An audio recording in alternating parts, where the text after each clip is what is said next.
Do you want to give us a count? No. We'll just do this. Hey, Rick, how's it going? I'm very well, B. How are you? Happy Friday to you. Good. Happy Friday. Happy Friday, everyone, or whatever day it happens to be when you see this. But it is Friday night here in the Ric and B studios, otherwise known as Rick's house. And Casa de la Ric. Casa de la Ric. And tonight we have a bit of a serious show, but we hope that we will make it our usual interesting selves in the process. But first, I want to ask, how have you been since the last show? Anything interesting happened to you? Work stuff.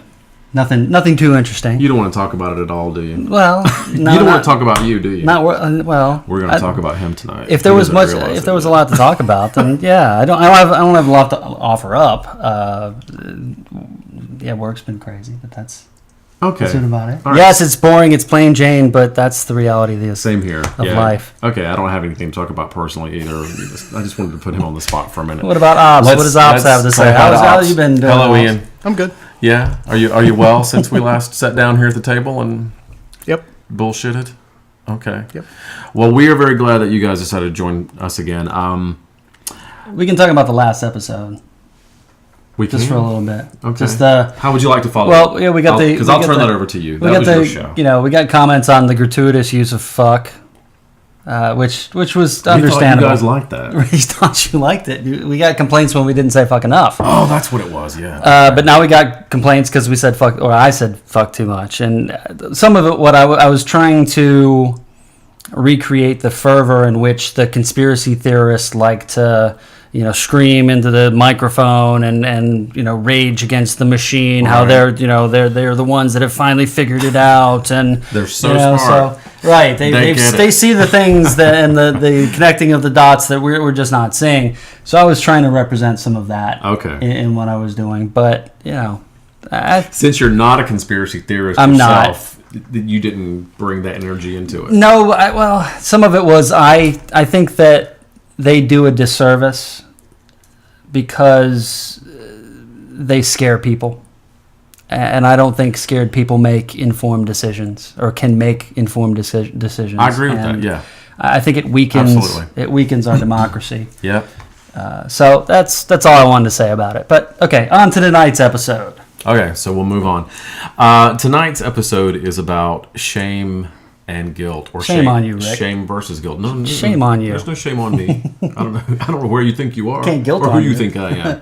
I know who you are. You don't shame me. Hell no. And we'll talk about why he doesn't. The subject of tonight's show was born from a question that we asked on the Ric and B Facebook page. That I screwed up when I asked it. Well, we'll reserve that judgment. I was judged on Facebook. That's okay. So the question was, this is the way it was worded, and you can find it on the Ric and B page. Quote, "We were involved in an interesting conversation around guilt and shame over the weekend. A friend of ours made an interesting observation. The term slut shaming would be the equivalent of fag bashing if someone were using a derogatory term to describe gay bashing, and what were your feelings? So it created a bit of confusion, and I stepped in. It did, because I tried to leave it intentionally vague because slut shaming is dual purpose. And unfortunately, I thought more people would have realized the recent usage of slut shaming to describe people who were actually victim bashing. Okay, so when you say it's dual purpose, yes. State the first purpose and then the second one. It's been traditionally used to shame women who you think are overly promiscuous. Okay. So that's the traditional slut shaming. I get that. So, Becky had sex with this guy at a party where she just met him. Right. And so, the people who feel like she should be shamed. Isn't she a fucking whore? Right. Would then either shame her directly or shame her indirectly by using the typical, she's such a slut. She was asking, she was all over every guy. She was asking for it, Right. So that's the traditional use of slut shaming. Okay, that makes sense to me. Second version. The second version I've only seen recently. it's been with the recent rash of girls who've been raped and had their pictures and videos and people bragging on social media. I've seen where news outlets are using the term slut shaming to describe what these girls and guys are doing to the victims. So they're using the derogatory word slut to describe what's happening to a victim. And I gotta say that I never have seen that on the news either. That is news to me that you took that angle from it. I've seen it on Huffington Post. I've seen it on different news. I get most of my news online. Yeah. Even if it's video from ABC or CNN or any of the major outlets, I still get it online. But they were using slut shaming as though it was synonymous with victim blaming. Victim blaming. That's a new evolution for the term slut shaming. I didn't pick up on that as well. So here's what I said to try to clarify, or what I thought was clarifying his original statement. So I responded. I think B is asking if slut shaming is the same as fag bashing. Are they the same in relevance as the terms are applied to each group? Both the terms slut and fag can be derogatory depending on the context in which they're used and by whom. So if you're talking about a girl who's been raped, for example, slut shaming makes her not a victim but the cause of the rape. Right. For a gay man, fag bashing becomes a kind of sport, which again makes the one being bashed not a victim but an example to be set because he brought the abuse upon himself just by being gay. And so consequently are the two terms relatively the same. And we got some really good responses. Gay bashing is hate speech or violent actions towards a homosexual person. Exactly.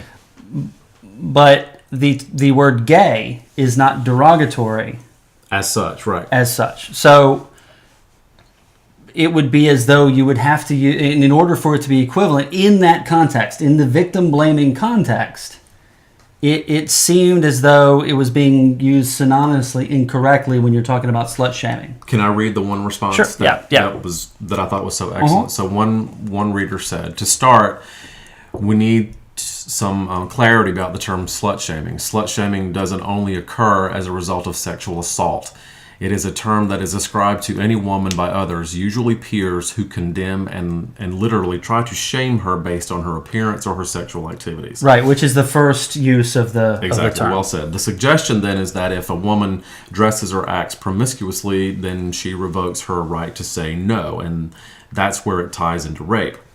Moving forward to fag bashing, as a term, that is rooted in violence, as you just said. It doesn't exist because society is trying to shame them, but rather it is an expression of the fear and hatred that many people have toward the gay community. Fag bashing is an expression of violence unto itself, whereas slut shaming is a justification for violence.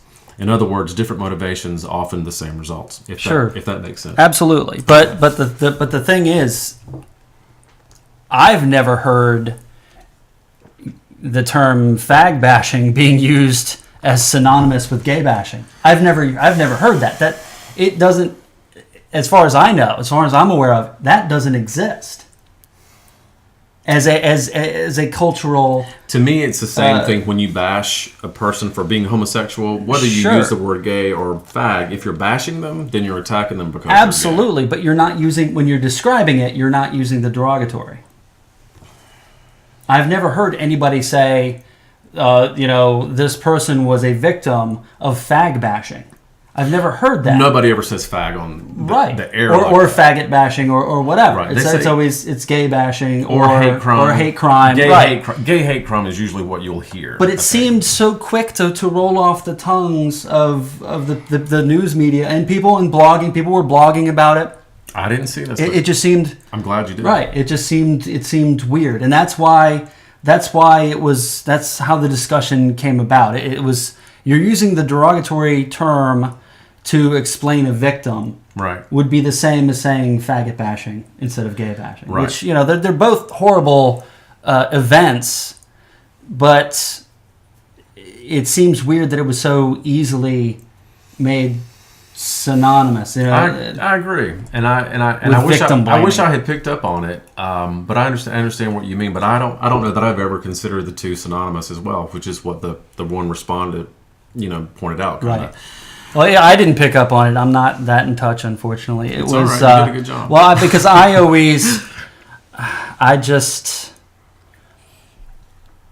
I thought of it as just being a horrible event and not looking at the terms that were being used. It was actually a woman that picked out that these acts are being described using a derogatory for the victim. Yeah. Well, why is that being allowed? Why is that right. occurring? So and then once I thought about it, and I even did, I thought I had heard, but then I did more research. I looked around, and even the Wikipedia article for slut shaming has listed more recent times being used as a form of, to describe victim blaming, which is just, it's wrong. Yeah. And I didn't realize that Wikipedia had evolved in that state as well. So good for them for picking up on that. And well, that's how you have the social, the social consciousness affecting the world, the digital world. Wikipedia is the social consciousness. Yeah. It's not Facebook. No. That's the social unconsciousness. That's well said. Subconsciousness, maybe. Well said. Social unconscious. Facebook is the social unconsciousness of the world. But a lot of this was... That's a brilliant term. Is that a fair, very succinct assessment of what Facebook is? Or in a lot of social media, in a way. Yeah. Especially if you use social media the way a lot of people do, which is like television. Yeah. You can use it as a way to impart yourself into the consciousness. But most people just consume. How do you feel about Wikipedia? Do you think it's valid or is it tainted because people are just throwing shit out there? No, I think it's valid because they realize that it could become a real chaotic mess. And so they've done a good job of cultivating a culture of proper policing. And actually, I recently heard an interview with the woman that runs it, and I was very impressed. And how it's not like they hired a small number of people to do all the policing. They hire a small number of people to encourage a staff of volunteers of around 80,000 to police it. Wow. Yeah. Which is impressive.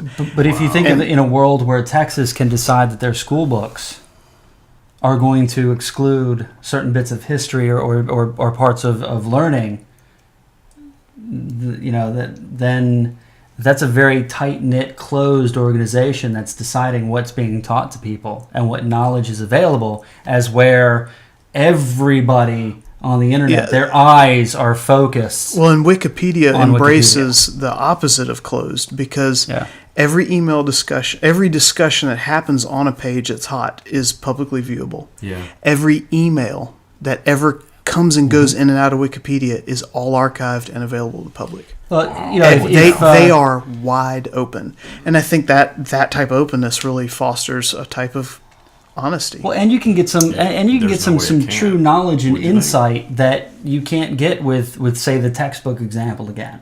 If the foremost author on squirrels wants to update anal beads, I invented the anal bead and I'm gonna go update the Wikipedia and add my insight. Well, no, actually it was this conversation that I had with my friend and we happened to watch some beads hanging and wouldn't that be nice up your ass? They can those experts can actually interact and submit to Wikipedia. They can edit the page themselves if they become known as a resource for a known resource or intellectual repository. That they're a subject matter expert is what I was looking for. I knew I'd get there. I haven't had enough go juice, which we don't get with textbooks, because they've been written and then they go back and they edit, they retract, and they take out, and it's a shame. It's just really a shame. I agree, but back to the subject. So okay, yes, we got on a tangent. That post evolved into me tapping into the work of a psychologist, sociologist, therapist, Dr. Brené Brown. She came into my sphere of influence, I guess, less than a year ago. because she has done some groundbreaking work in the realm of shame as a human emotion, a human condition that we all suffer at some point in our lives or sometimes throughout our lives. And so talking about the difference between slut shaming and fag bashing, it comes down to, you break it down into bad feelings based in two realms. One of which is guilt, which is where you feel bad for something that you've done, and you may or may not try to make up for it. Say you hurt a friend's feelings and you say, God, man, I really feel so terrible about what I said. Let me apologize and try to make up to you if I can, or you can try to just let it go if you can't make up for it. But the difference is that with shame, you believe that you are bad because of something that you have done or has been done to you, because you were actually involved in some occurrence. You identify with the occurrence. You're not able to see yourself as separate from it, that you can release it and let it go. So you absorb it as part of yourself, and you may never be able to let it go if you believe that you are beyond redemption from it. So when you look at a person who is gay and a girl who has dressed a certain way and is perceived as slutty, the girl may feel bad the next day. I wore that bra out without a top and the shirt that just about showed my pubes and those 10-inch heels. She may feel a little bit guilty having gone out in public for that. Well, would that be more so because of looks that she was given or comments that were made? Exactly. But she knows herself that's not who she really is. So for her, it was more just costume. Well, it can be a part of you. It can be a part of her, but for some reason, but she may have just felt like maybe I shouldn't have done it that night to that event. But she didn't hang on to it and worry about it. But she feels a little, I'll apologize. I'll send an email of apology and hope they forgive me. Sure. But when you talk about, a gay man who is, he part of his life is, part of his identity is homosexuality. He may feel shame that he can't shake the homosexuality because he's making people in his life unhappy for being gay. Say he gets rejected from a parent, sure, who can never forgive him for being gay and holds it over his head. Well, you've ruined our lives because you're gay. Right. The shame that he may carry for that can last an entire lifetime. And so Dr. Brené Brown has really done an amazing job of breaking this down. And she says shame is actually lethal. We're going to post 2 videos by her, by the way, that I'm going to try to paraphrase as best as I can here. I don't want to go into it verbatim, but they're really short. But when you see it, I think you're going to understand what she's talking about. So the shame, as she defines it, is the intensely painful feeling that we are unworthy of love and belonging because we have identified with something that we did, or maybe even was done to us, like a girl who was raped. She somehow feels responsible for it, and she won't talk about it. So she internalizes it. And this is going to sound cheesy, but this is where we got to go with this. So because this clip was done when Brené was on the Oprah Winfrey Show, Oprah has a series called Super Soul Sunday, and I've embraced it. Like I never embraced the Oprah Show Super Soul Sunday. I was never a big fan of Oprah before, but this particular series caught my attention because she's taken it to a whole new level. So she says. Because you guys probably already realized that Oprah was sexually abused as a kid. She's talked about it many times. Oh, I didn't know that. You didn't know this? No. Okay, you're learning today. I'm learning. I'm growing. She says, regarding sexual abuse, most people think that the worst part about it is the sex. And I guess it can be at the time that it's happening. It's horrific. Immediately traumatic. Right. But what it's really about is the shame occurring after the sex. You're keeping the secret, and the secret creates the shame. You can get over the acts that are done to you, but the memory of it and what it creates within you from that point forward going down the line can be far worse. And that's why people are in therapy or need therapy after something like that, because once the act is done and you're relatively unscathed. Now it's all emotional. Hopefully, everything else inside is what happens to you. It seems to speak to a lot of mind-body interactions. We'll take something like cigarette smoking. I've got a nicotine problem.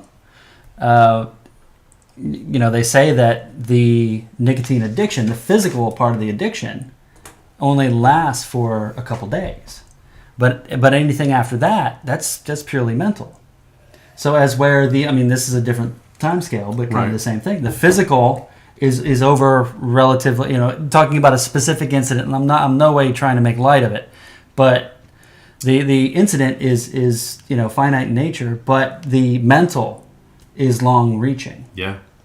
So there's a lot of difference between mind, body, how long you actually endure something, physically feel something, versus how long your mind projects that pain. Yeah. Let me ask you this. Is there something that you are carrying shame about right now that you are identifying with that you wish that you could release as part of yourself? Carrying shame. Yeah. Something that for some reason you think that you are bad because you have done something or been a part of something. Whether or not you actually did it, you were involved, and because you're connected to it, you feel that it makes you somehow a bad person. There's nothing that... And you don't have to talk. You don't have to tell me what it is, but I'm just asking. Do you feel? There are things that I feel ashamed of myself about. Things that I did when I was a teenager, or things that came out differently than I expected, or there's things that I could dwell on being ashamed of, but there isn't anything that I haven't either made amends or forgiven myself or... Okay, so wait a minute. Back up for a second. Then based on your response right now, that sounds more like guilt, because you're thinking, I got a twinge. I wish I hadn't done that. I wish I'd made a better decision. Right. Perhaps it would have been shame had I not made atonement or forgiven myself. Right. So there's nothing... Well, okay, I don't want to put words in your mouth, but is there anything that you feel you are still carrying that is a part of you that you just wish could be different, but never will? Sure. Okay, but does it make you feel shameful? It's not something that I dwell upon, but I think everybody has those, tinges of...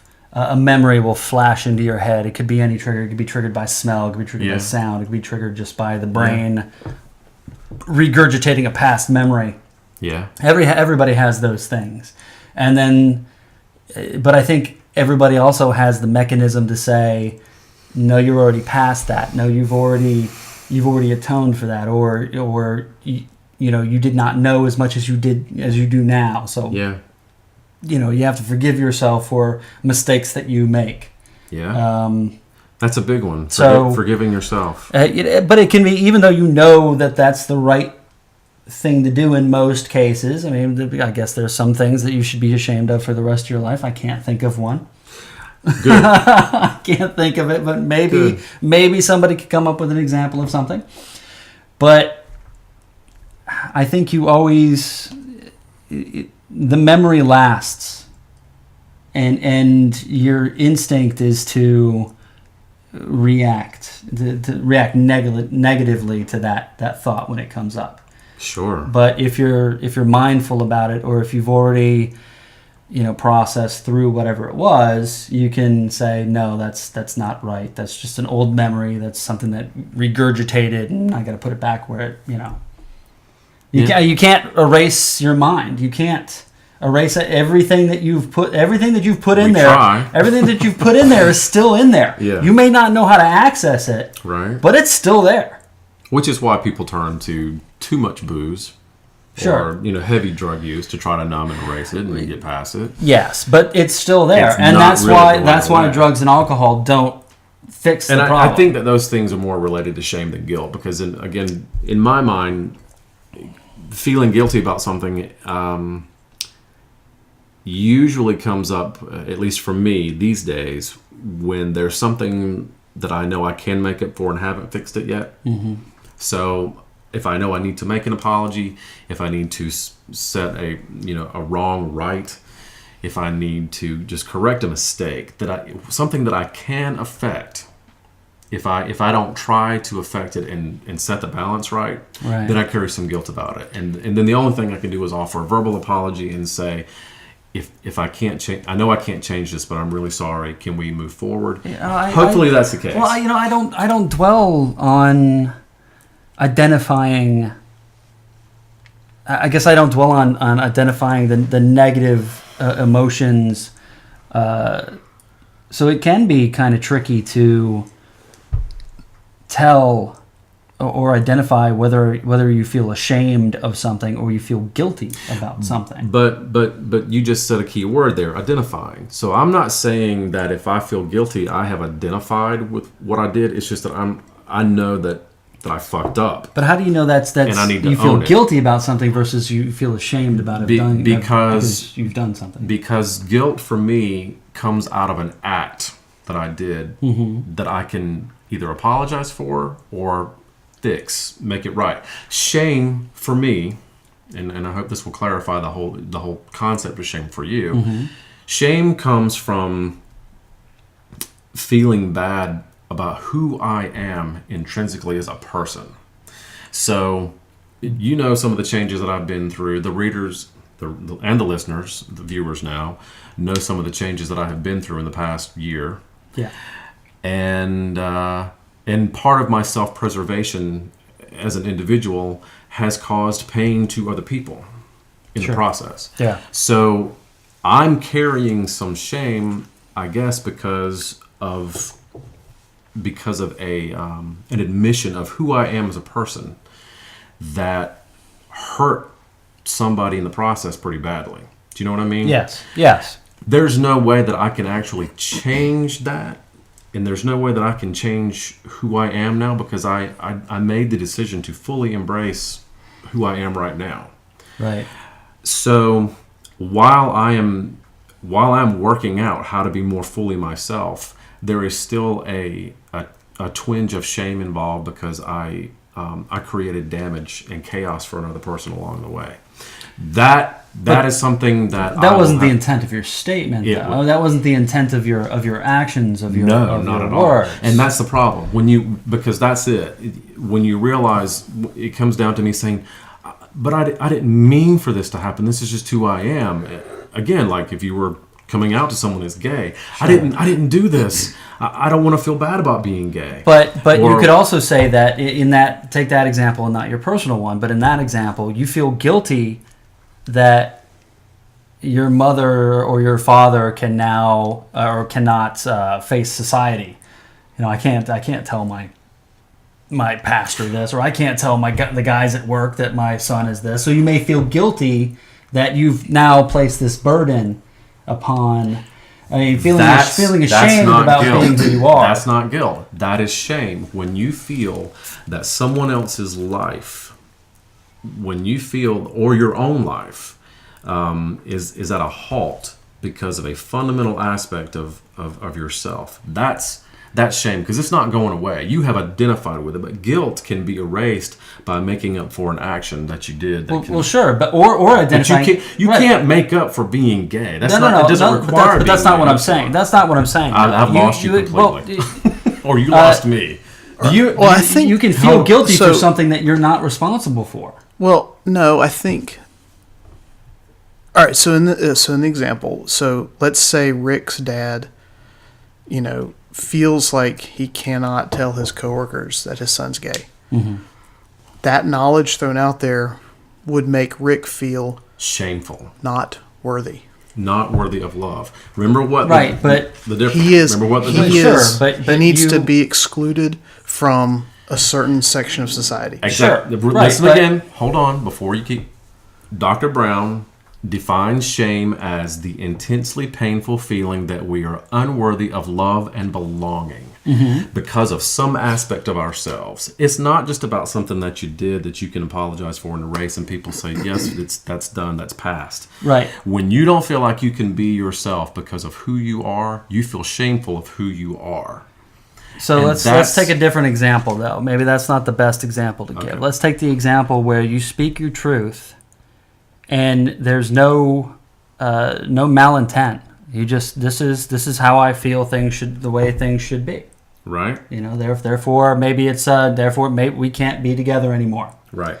And that person, the person who had to take the news, does very reckless and careless things. It may cause the person who initiated it to feel guilty that they are now in a bad place and they're doing reckless things. They feel as though they caused that Right. by speaking their truth. Right. That's guilt. That aspect of it might be guilt, yes. So that was the same example I was trying to give in the coming out story. Now my stepfather drinks all the time, and I feel guilty that I made him not, because of what I said. Now he drinks all the time. Right. So yeah, you may feel ashamed that who I am, has caused this, but you also feel that, because of my actions, this person is now in this turmoil or now in this situation. So that's where I think sometimes the situations can be blended. They can carry over. All right, now I see what you're saying a little bit better. That makes right, sense. because take the example where you speak your truth and you part ways with somebody and they go into a tailspin and they're having a really hard time. You're not responsible for that. They're responsible for that. Right. Everybody's responsible for their own happiness. So you're saying that feeling would be guilt. It's guilt, but it's not guilt that you have to ask for atonement for. You have to give that to yourself. Because you're not responsible for that person's turmoil. That's their own. Now, if you did something malicious, sure. But if you just said, look, it's just not working out. Right. And they go into a tailspin, you may feel guilty about that. Oh, if I wouldn't have said anything, and maybe we could have gone, I might have been a little unhappy. I might not have been. Maybe we could go on, and this other person would not be unhappy. Well, I mean, you know how I feel about that, and we've talked about this, that nobody is responsible for your happiness but Shouldn't be, but Yeah. but we, it can be, you have to remind yourself sometimes, I'm sure. Yeah. Especially when you see somebody that you care about is in pain. And to think that you had anything to do with that can make you feel guilty, even though it's not your responsibility. It doesn't. You have to absolve yourself and let that go. But that's still distinct from not feeling like a worthy human being. Sure. I mean, I shame think that is shame and guilt. Shame goes along. It takes a long shame and time. guilt have a very incestuous relationship, but they are separate entities. Sure. And I think it helps to, when you're analyzing yourself and your life, to separate them.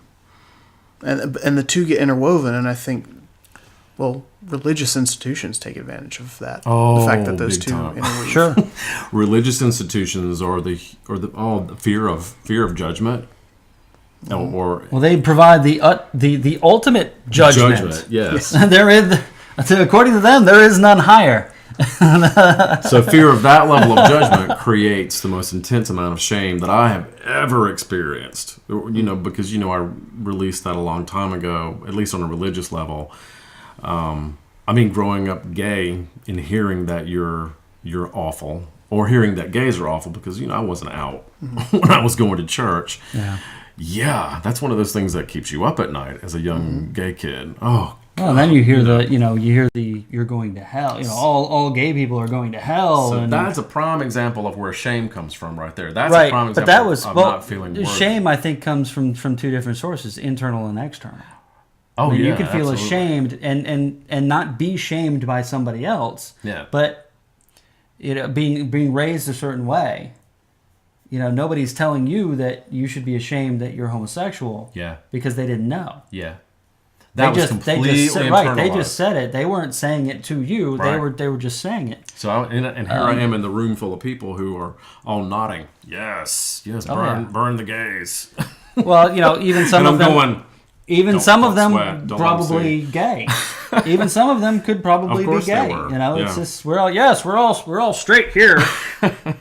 Yes. Okay, so But then there's and then you have like the slut shaming, in the traditional sense, where you have external people telling you that you should feel ashamed for what you're doing. now when you go back to slut shaming, let's say for a girl who was raped, Okay. her feeling of not being worthy of love and belonging may come from somebody somewhere who said, well, she deserved it because look at what she was doing and the way she was dressed and where she was. I think trying to use the traditional as the example is a lot easier because there's so much going on with a rape that even trying to and being men, difficult to touch on. But I think speaking to the traditional slut shaming, where a woman just is being scolded for being promiscuous or dressing a certain way, maybe we should try to focus on that because there's a lot of damage. There's a lot with rape. There's no way to know why somebody is attacked. Because rape is, as I understand it, is about power. Well, there it's is more than about the sex. Right. There is nothing. There is nothing that somebody can do to. It wasn't about bringing it upon yourself. There is nothing. It's like you said. It's predominantly about power. Yeah. It had nothing to do with what you were wearing, where you were, or anything of that nature. But slut shaming, where you're telling a person that they should be ashamed of who they are and what they're doing, is the external example of shame. So it's a very sexually free woman, right, can be slut shamed because she has embraced her sexuality too, or just because a group of people didn't like that person. Yeah, it doesn't even have to be. It doesn't have to be a valid reason for shame. I mean, shame is so. What does it come from? The religious aspects of people around us? Is that where? I don't think it requires religion. No. I mean, a baby doesn't feel shame. It's people telling shame is learned. It's people telling you that you're not worthy because of some aspect that you carry, and you believing it, and you believe that you're not worthy. Okay, so that leads me into the three things that Dr. Brown says are required. Three things that shame needs, if you want to talk about it as an entity, to take hold of us and to grow within our lives, which are secrecy, silence, and judgment, which we just touched on. Secrecy meaning whatever happened to you or whatever it is that you have internalized as being shameful, it's something that you feel you can't share, which leads to silence. You can't talk about the rape. You can't talk about being gay. You can't put it out there because you are afraid of the judgment that will come from it if you bring it out there. So she also goes on to say that shame cannot survive being spoken or being talked about. So it cannot survive the empathy that you would encounter if you share your story with somebody else. And I think that is what is really important here, and that's what therapy is about. You get it out. You put it in front of another person, and you say, "This is what has brought me to this place of pain, and I need to hear that I'm not horrible because of what's happening right now, or what happened 20 years ago." We twist a lot of things up in our heads. Yeah. Our ego bashes the crap out of us. And she says, this is big, this was huge, this one statement. Shame survives by our buying into the belief that we are alone in a situation. There's more people going through whatever you're going through than you realize. And if you just tell your story, you're going to find that you have friends in all those low places, not to be all country road. I did. I went there. You just got Garth Brooks on us. Did. I totally went Garth Brooks in the middle of a serious moment. But the point is, you will find out that if you get it out of your head that you are completely alone in whatever's happened to you, you got allies. And this was awesome. This particular quote. She quoted somebody else, and I don't remember who it is, but you'll hear it when you see the the YouTube clip. Keep the shadow in front of you. It can only take you down from behind. Meaning that whatever darkness you are dealing with and fighting, as long as you face it, you win. But if you turn your back on it, or if you think that by shoving it back down in there and trying to run from it so that you put it back there and you're going to get away from it, it'll catch you and it'll keep dragging you back down every time. So I'm going to say it one more time. Keep the shadow in front of you. It can only take you down from behind. That was so powerful to me when I heard that. I had never really thought about it like that. And yeah, it's true. Turn and face whatever's happening. Let it, head on, and bam, you have a shot. Because you're bringing your own light into, Well, you have to deal with it. You have to face with it. You have to face it. You have to deal with it. Yeah. Ignoring it only allows your ego to manipulate your thoughts. Yeah. You're not good enough. It's I didn't do well on that test yesterday. Yeah, I guess I am just a piece of shit. I guess I deserved what I got because I can't do what I'm supposed to do. So not dealing with the root of the problem allows other aspects of your life to feed it. Yeah, absolutely. So it's the whole, and again, not to be really cliche, but wherever you go, there you are. You will not Buckaroo run. Banzai. You will not. Buckaroo Banzai. Yeah. You will not run. If you haven't seen it, you have to see the movie. What was the full title? Buckaroo Banzai in the in the something. You know what it is. Yeah, there's. Don't you? All right, so wait a minute. We can Google this real quick. Google that shit. While he's doing that, and you guys are probably going to get sick of me talking about Dr. Brené Brown, but I can't talk about her enough. You're going to love her when you start getting into it. If you believe in exploring your own inner being like we do. Yeah, but Rick likes to do it a different way. You know what? Okay, I'm not going to get violent with you tonight. He likes to explore other people's inner This is a bonding show. This is a breakthrough I'm show. sorry. I should have. I'll be respectful now. The next level of this, and where we'll take this to round out the show, is when you allow yourself to be vulnerable and face whatever it is that's causing you your shame or your guilt, you will actually find your greatest strength, and that is because you are sharing your story. How often was it that you had this turmoil, this internal struggle, needing to talk to somebody and thinking that they were going to judge you, they were going to further shame you, or they would disassociate with you?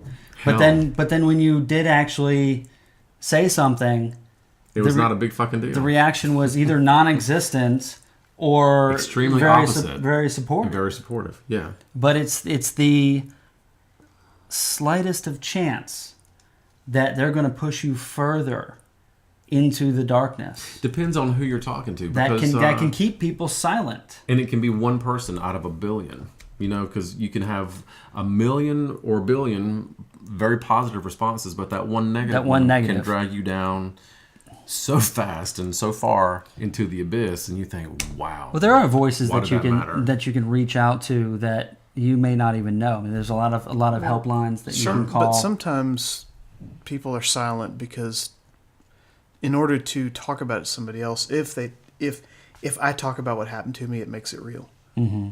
Yeah, that's it. And so perhaps they're not talking to somebody because they can't get it out. Right. They haven't. They may even know that they could talk to somebody. They know that they have a friend that they can talk to. And that's what vulnerability is. Yeah. Vulnerability means showing up completely as a full person. You ask for what you need. You talk about how you're feeling without the guilt attached to it, and you have the hard conversations that you need to have without the fear of judgment that come along with it, because they'll shut you right down. So vulnerability does not mean weakness. It's actually huge strength. You can stay shut up and bottled up about something all the time, and you're just avoiding. I think the problem is that it's not seen as a valuable trait in society. Being vulnerable is not seen as being valuable. Most people are brought up to equate vulnerability as weakness, but it's a totally different thing. Vulnerable would seem to say, yeah, I'm open for attack. But again, what I learned from hearing the discussion was that what if vulnerability is actually the cornerstone of your confidence? Meaning that unless you can allow yourself to take the risk to be open, you cannot recognize that you're just like everybody else and they are just like you.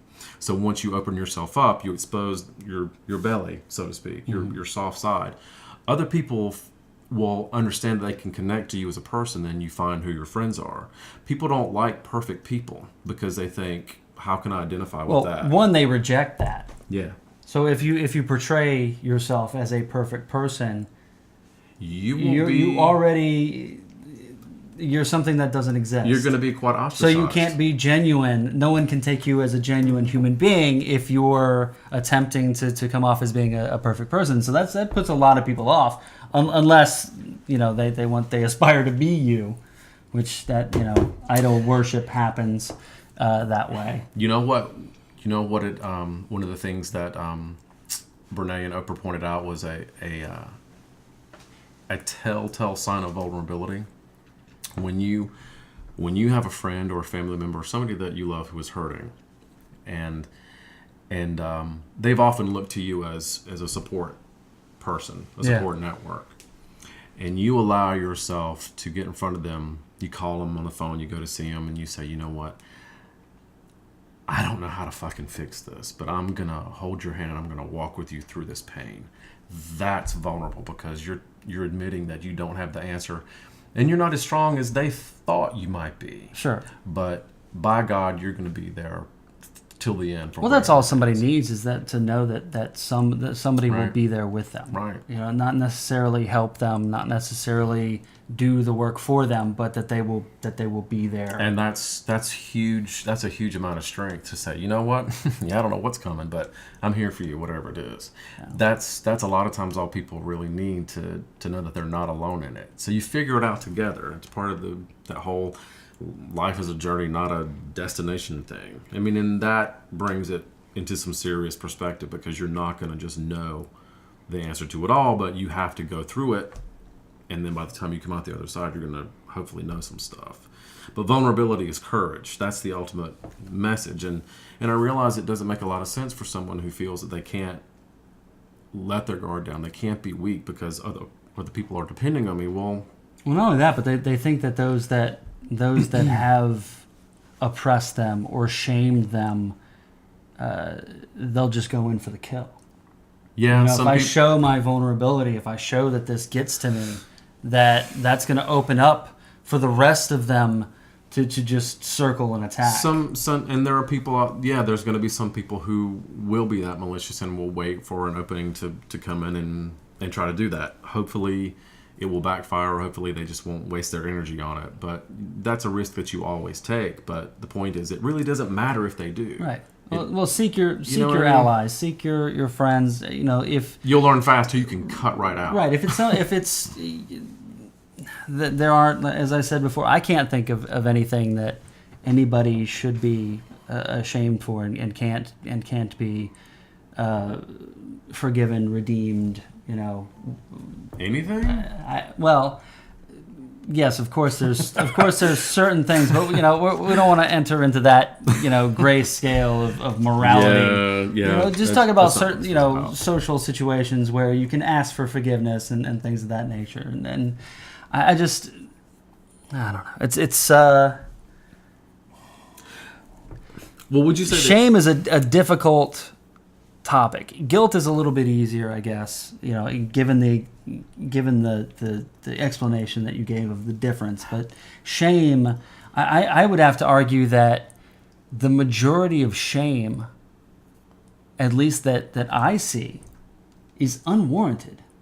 Yeah, it's unfounded, and I think it's a lot of it is based on moral high ground. Unwarranted moral high ground, sure. Self-righteousness, right? Based by people who are flawed creatures themselves, who their misgivings or their shameful deeds have just not seen light yet. I mean, how many Republican and religious political figures did a little wide stance in the bathroom to get a little brought a Ric Boy on vacation, a little in out. I mean. Okay, now let me ask you this. Speaking of those kinds of secrets, there was also another interesting quote from one of the videos that says, "We are only as liberated as our secrets." So, are you a secretive person by nature? Do you think? So you mean as to Meaning my wants, my desires? meaning to the extent that you keep secrets within yourself, that equates to the extent of how free you are as a person. No, I don't keep secrets for myself. How about from other people? Are you straight up all the time? Are you very forward? I try to be, Okay. but I do take other people's feelings in consideration. Right. Now, I do think there's the importance of tact.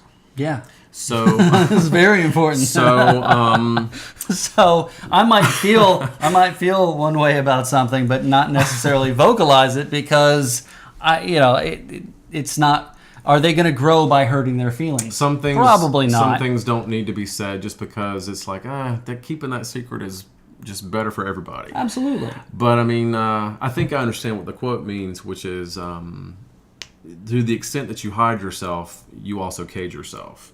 Does that make sense when I say it that way? When I translate the quote that way? Yeah.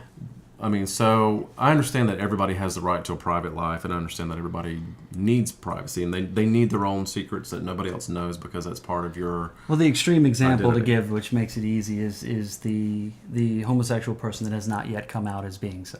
Right. That can be very caging. Right. You're not free. And that's at the that point. easiest example. That's- and there's a yeah, lot of and it's there's a lot obvious, of yeah. in and out. But I think it's a good example. Yeah. Were you going to say something? I thought you took a pause for... Nope. Please jump in. He's being a good listener. Please jump in. All right, so before we lose it, though, it was The Adventures of Buckaroo Banzai Across the Eighth Dimension. Across the Eighth Dimension, Yeah. yes. I thought I was going to say in the 21st century, but that's something else. I'm combining No, two that movie wasn't titles. But yes, Buckaroo Banzai, great film, but we're not here to talk about that. So, I didn't want to lose it. So I think it goes back, the whole idea behind shame surviving within somebody because of secrecy and fear of judgment. You can't get past it unless you talk about it, whatever it is that has happened. And granted, some things probably require a therapist to help you get past that point, maybe to help you work up the ability to say what you need to say to people that you love, that you fear losing if you say something out loud. Maybe you're afraid, maybe you were attacked, and if you say what happened to you, the person that hurt you is going to go to jail. Quite honestly, that's not your problem. No. If someone has hurt you, go to the police, and you're just going to have to be okay with the fact that they need to pay their due, but you don't have to pay it for them. That's a really tough one, I think, especially if it's somebody that you love. Like, heaven forbid, a family member hurt you. You know what I mean? Yeah. And you don't know what to do with that. You can't. Well, a lot of times people are threatened. If you whether it's family or it's friends or it's just a stranger. Right. A lot of times they're threatened. But really, they have no. The only power they have is what you give them. And silence is probably the most that you can give. If you're silent, then you've given them all the power that they need. Because you can't seek help. You can't gather allies. They can't be held accountable for their Do you know what I just remember? actions. Holy cow. The thing that really made me know that we had to talk about this was, and I will not belabor the point because it could go into an entire show, but choreographer Wade Robson came out in the past couple of weeks saying that Michael Jackson molested him for 7 years between the ages of 7 and 14. Yeah. And when there was the big trial that happened when Michael was still living and which he was ultimately acquitted from, Wade was a primary witness, and he said, nope, nothing ever happened. Everything was lovely. Michael never touched me. And then was it last Monday or Tuesday? Yeah. He said that it went on for 7 years, and then here we are. Wade is 30 now. Yeah. 31, And they just closed. I can't. Where you can seek restitution, they just closed that window. So now that he filed a plea to try to extend or file a late filing of restitution. I can't recall what it's called. Right. So to me, it's beyond getting any money back at this point. Right, but that's what he's trying to do, though. And I think that soils his message a little bit. I can understand somebody who could not deal with and maybe brainwashed themselves or was brainwashed by somebody else. Or being full of shame and guilt for letting it go on and actually getting on the stand. And taking away justice from other people. I mean, I can understand how that could keep somebody silent and want to break that silence.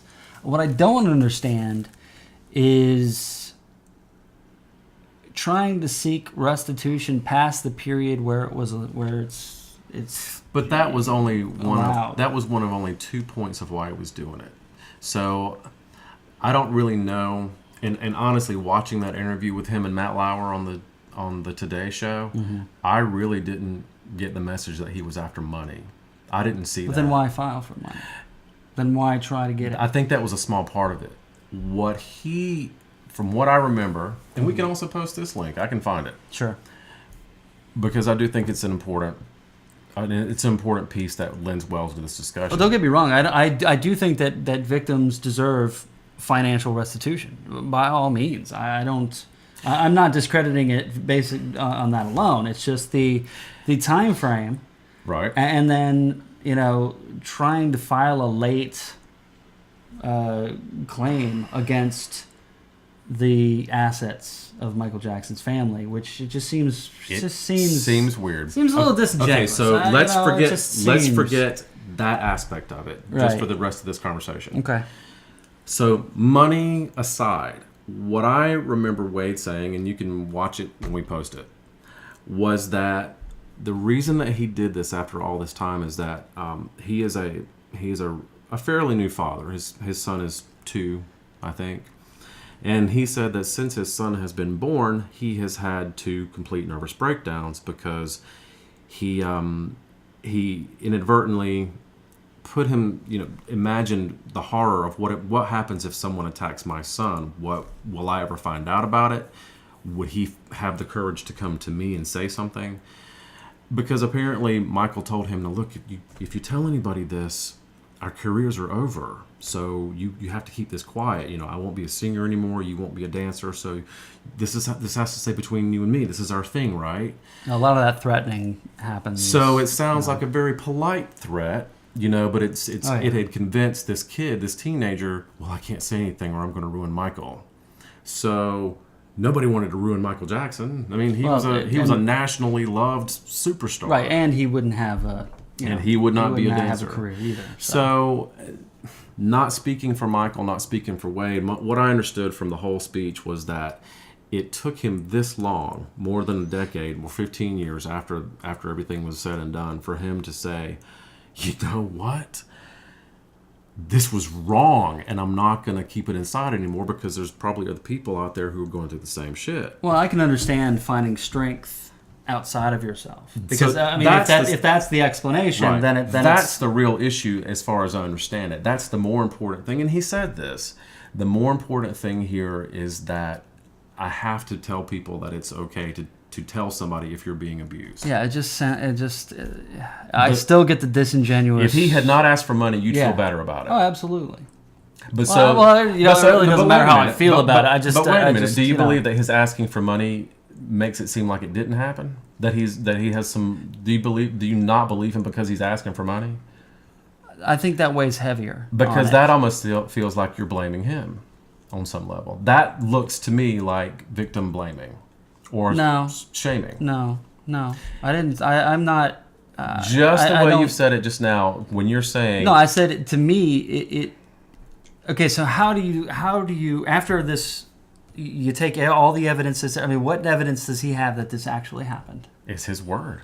That's it. Yeah, but why? If it didn't happen, there's no reason to come out and say it because he has now put himself. But the reason to come out and say it. Is to get the money, which is why. But you're missing the point. All right. If it didn't happen, to come out and say that it did, he also risks his career going forward right now. Do you know what I mean? And if there's a cap No. on when he can get the money, No, I then don't see the it's same. over. I don't see the same thing. No, because no. yes, it would have been different had Michael Jackson still been alive. Yeah. Yeah, it would have been different. He might Yeah. not be able to work. But now that Michael Jackson's dead, But he will get a sympathetic ear from everybody. I don't know. Yes. That's just my. But the people who love My Michael Jackson will vehemently claw after Wade Robson, say, you can't say this about Michael Jackson, you're a fucking liar. And I've already seen that through some of the comments. I don't believe it. I just think he wants the money. Sure, That I has don't. been the biggest response that I've seen of the whole thing. But that's what he knew he would have to face coming out about it all these years after Michael's death. Sure. So it doesn't make any sense for him to say it unless it has absolutely driven him to the point of being crazy, which he said twice. He had 2 breakdowns. Well, sure, And he but- said, I cannot hide this anymore. I know what it's going to mean to people who love Michael Jackson, but this is what happened to me. But you can still do the same thing and not seek money. Yeah, I guess you can. I don't know why he would ask for money. It doesn't matter at this point. So the story is And that's why I because said, the story is still new, it's still unfolding. And so I guess we're going to see what happens in the coming weeks or months or ever how long this takes. But the point is, Wade Robson has potentially shot himself in the foot because he decided to do this and come out against one of the biggest superstars in world history that everybody fucking loved for the most part. Yeah, but it deals a lot with shame and with guilt. And so a lot of people are going to want to blame him. They're going to want to find a reason to blame him, who is technically the victim if what he says is true. Sure. So this is a prime example of... I don't think saying that you question his motives based on the financial filing is blaming him.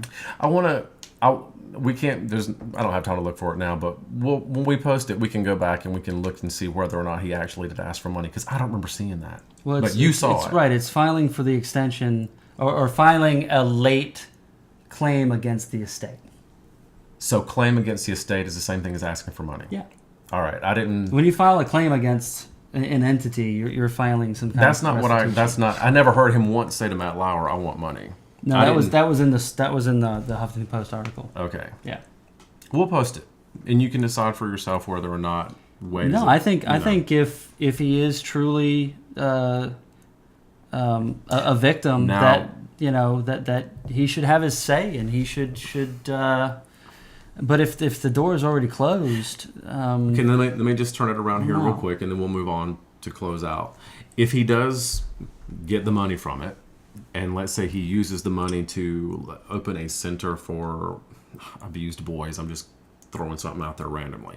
sure. Would that justify asking for the money? Not really. I No? don't think so. Why? I just think going down that. Well, then you're going to start splitting hairs. What percentage of what he got did he donate? I mean, what? There's just too many. There's just too many. There's just too many paths. Depends on and what he's I gonna- don't want to think about that. I really don't care Right. what the guy does. I mean, sure, if he's a victim, I like I said before, I believe that victims are due some kind of financial restitution if they can. Yeah, To pay for therapy, if nothing else. Sure, Yes, I just think that it leans more towards being disingenuous that he's asking for money now instead of just coming out for Okay. He could have made a story, but you got to give evidence. What's the evidence? There's no evidence at this point. He's hoping that people will take his word. That's it. But the court And of again- law, and the court again- of law won't. And again, You have to have evidence. I don't give a fuck about the court of law. All Here's right. what I'm saying. The point is, he had no reason to say this. And this, Unless it was weighing on but his this is soul. why evidence. This is why evidence I'm is not important. done. Okay, go ahead. He had no reason to say this unless it was tearing him apart from the inside out. But Rich, you know that's not. You know that's not true. What am I? What You do know I, that's what not do true. I not know? You don't know that's. How many celebrities go on a celebrity rehab? How many celebrities go on these talk shows and talk about all their nasty shit and all the despicable things for attention, to get a call back, to get their time back in the spotlight? This is very interesting because sound like you're blaming the victim. No, I'm just saying that. No, I'm not. Do you hear what I'm hearing? I'm not blaming the victim. Do you hear what I'm hearing? No. Blaming the victim is saying that, he wore that tight pants around Michael Jackson and deserved getting boned. That's blaming. I'm saying that there could be reasons why somebody would fabricate a story like that. I'm saying that there could be reasons for it. That's why evidence. That's why evidence is important. He risks destroying his career by saying this out loud. Or he starts a book. He writes a book.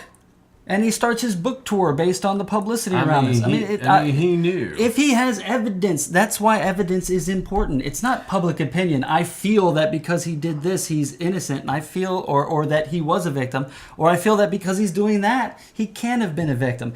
It doesn't matter about how we feel. Public opinion only matters about ratings. It actually does matter how we feel, because we've been ignoring our feelings for too long. And that's the whole point of this discussion. It does matter how we feel, because that's the whole thing that Wade Robson is doing this for. Why he asked for money, I don't know either. I wish he had it. But maybe he said to himself, you know what? I'm not going to be ashamed to ask for what I want, to feel that I can release all of this after all this time. So if he has this idea that taking a claim out against the estate is going to help him move past it, and depending on what he does with the money, again, all of this remains to be seen, then that's what he has to go on, because everybody's reasons for confessing to whatever has happened to them is going to be different. So some people may ask for money, some people may ask for physical violence against an attacker, some people may ask to be moved away and start a whole new life. Whatever you're asking for to move past something, that's his version of his own evolvement. Sure. Or evolution out of it. So that's where you and I are going to differ, because you are very black and white. You're very logical, concrete. You require proof and evidence. But I'm saying that... But you have to. I'm saying that this is a case where you look at the situation that Wade is in these days, and there's no real logical reason for him to say these things other than the fact that, fuck yeah, this probably happened, and he kept it. And this is what happens to people who are attacked and who are shamed into staying quiet about something. It takes years for the truth of it to come to light, and you say, you know what? I don't have to carry that anymore. I'm gonna let this out. That's what he's done. I'm not discounting that, but we can't say without evidence that is what he's done. We can't say that he's that he's not trying to capitalize. I guess we'll find out. That's the problem. And you watched the interview, right? I watched a little bit of it, but I read more of the article, which had his statements in it. But there's been so many people who've come out and every case against Michael Jackson, what happened? Well, I mean, public opinion and he was found not guilty. Vehement opposition. But public opinion does not weigh in a court. But vehement opposition, and I guess his character witnesses. Apparently Wade lied. He perjured himself on the witness stand to save Michael Jackson. Well, I can understand. The courts don't really look favorably upon that. Sure, as well. I can understand. I can understand that. But when it comes to public opinion, it has no place in a courtroom. Only evidence. Yeah, unfortunately. I mean, they were inspecting his junk, and the kid was describing his junk, and they were inspecting. Made Michael Jackson. Apparently, shit didn't fit together. Character witnesses can go a long way in a court as well. It can, but I understand what you mean. I understand the fact that the courts being so black and white in evidence or not as they are. Now, I'm not saying lawyers can't be manipulative, sure, but there is the burden of proof. You have to prove. The person who accuses you of doing something has to prove that you did that. Not the other way around. You don't have to prove that you're innocent. You have to prove that you didn't do it. And so many people forget that shit. Yeah, the unfortunate side is now, because Michael's dead, It's really difficult. And so my guess is that he will never get any money. But going forward, he's got to own this story, and I hope he can do something with it to help other people who are going through it, which I think is why he did it, which is the whole point back to... I hope that is. I feel, if he was a victim, then I feel bad for him, and, he should get the word out and tell people that you can't be silent about this shit. You have to speak up. You have to, you can't live with it. That's the truth of it. You can't live with it. You can barely survive with it, but you can't live with it. Do you think you could have lived with not being openly gay? Not anymore. Not after hiding it for 26 years. I'm sure there was a part where you could barely survive anymore. Yeah. You were not living. Yeah. You were barely surviving. Yeah. So the same thing is when you become a victim of something like that, especially something when you're talking about sexual abuse or any type of physical abuse at all. It's being silent is giving too much power away. Oh yeah, and that's really where this came from, and sorry to really break off on that big tangent, but that was a lot of what kept him quiet was guilt and shame and exactly what we're talking about. That was a prime example of shame. Having a daughter, I can totally understand, gathering strength from something outside yourself and wanting to set a better example. So, that gives as much credit as does, I'd kind of discredit his story because he's going for money. If you want to just give that example, make sure something doesn't happen to your kid or that other kids know that if this is what's going on, then why make it about money? Yeah. So that's the real reason that you have an issue with it. If he wasn't asking for money, because there's been time after time where celebrities or people who have had involvement with celebrities will come out with this big scandal to get back into the limelight, to show up on a reality TV show or because of past experience. I'm just saying that it is possible that without evidence you cannot make judgment. You're just going on gut feeling. And sometimes that gut feeling is, well, I've been a victim before, and I know a victim. That person's a victim. Well, maybe that's because you project being a victim on a lot of people. The money won't help heal him.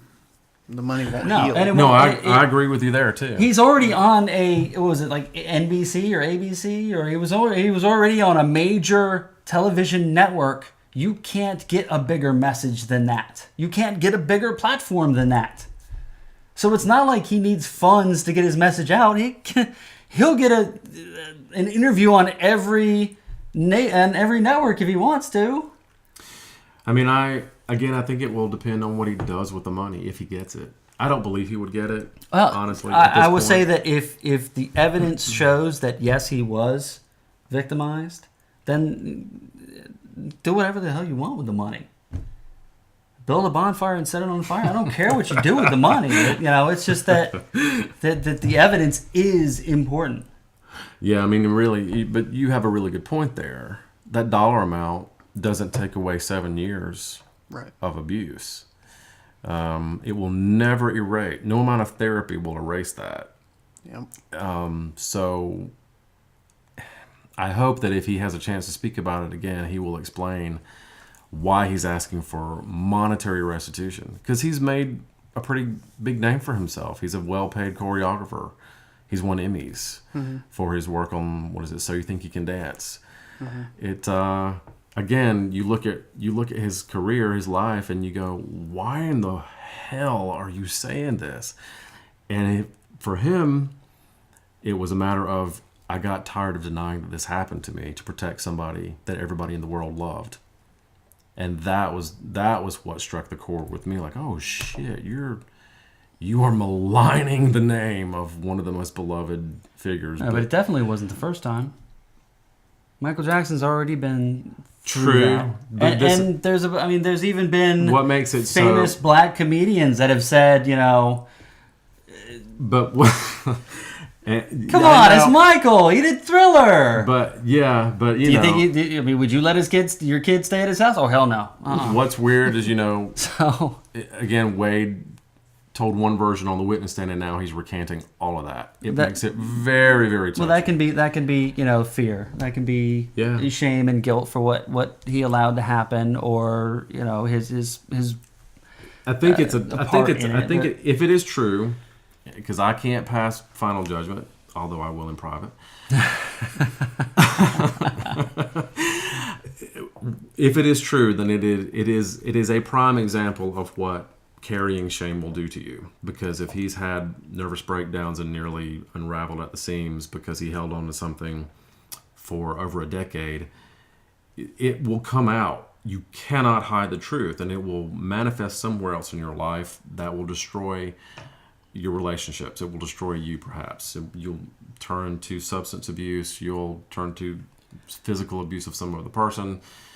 It will relay back somewhere, which is again. It's always in the back. You're only as liberated as your secrets. So I realize that people don't want to create chaos. When shit happens to us, we sometimes say, "Is this worth making drama about?" And a lot of times we let shit go because we don't believe that it is, or we don't want to deal with the fallout if we just tell the truth. Sure. Well, and it depends on the situation. You have to weigh that. out. What's the cost? How much is this worth to me? Right. Some things aren't worth the effort, the turmoil, emotional, physical, whatever. Yeah. And that's when you just have to have the fortitude to say, "I'm gonna let you go." Right. But then you have to. Yeah, you have to forgive yourself and let it go. Yeah. Or forgive the other person and let it go. It's not always forgiving yourself. Yeah, it's, you gotta a drop. lot of times it isn't. I'm gonna drop this shit. It's done. Then it comes back someday, and you gotta go. Oh no! Wait a minute. I remember. I remember how it is. I dropped that shit. And that last word on forgiveness, which I think we have actually said here on the show before, is that it is releasing the idea that the past could be any different than what it is. Yeah, you can't. You can't change the past. So you might as well just stop thinking about what could have been and say, "This is what we're working with. We're letting that be what it is, and I'm going that way." Yeah, I think we're predisposed from the flight or fight mechanism. We've talked about it before to hang on to those things that cause us pain. Out of remembering that lesson. Yeah. But you have to realize it for what it is, and it's not easy to do. I mean, there's things, like I've said from my past, that still come back to rear its ugly head. That I have to remind myself, hey, I was a different person, or I was in a different situation, or I didn't have the knowledge that I have now. There's many reasons why you do the bad thing. I was in a bad place, and I was lashing out. Whatever reason it is. Yeah. So even though you might have gotten past it, it still comes back, but it's not as strong. No. So you move on and let us move on. You should. Ian, would you like to have any closing words before we wrap this thing up? Oh, I'm good. Are you spent? Yeah. Did we wear you out? We're pretty late.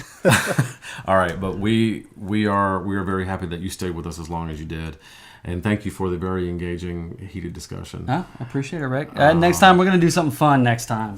Yeah, we'll talk about sex. Too much crazy shit. Too much. We'll talk about anal. We'll do a whole show devoted to anal. That's gonna be a one-sided conversation. No, it won't. Trust me. All right. But thank you both, you and you. And thanks, everybody. And all two of you. All two of you. Good night. Good night. Good night. Good night. Bye.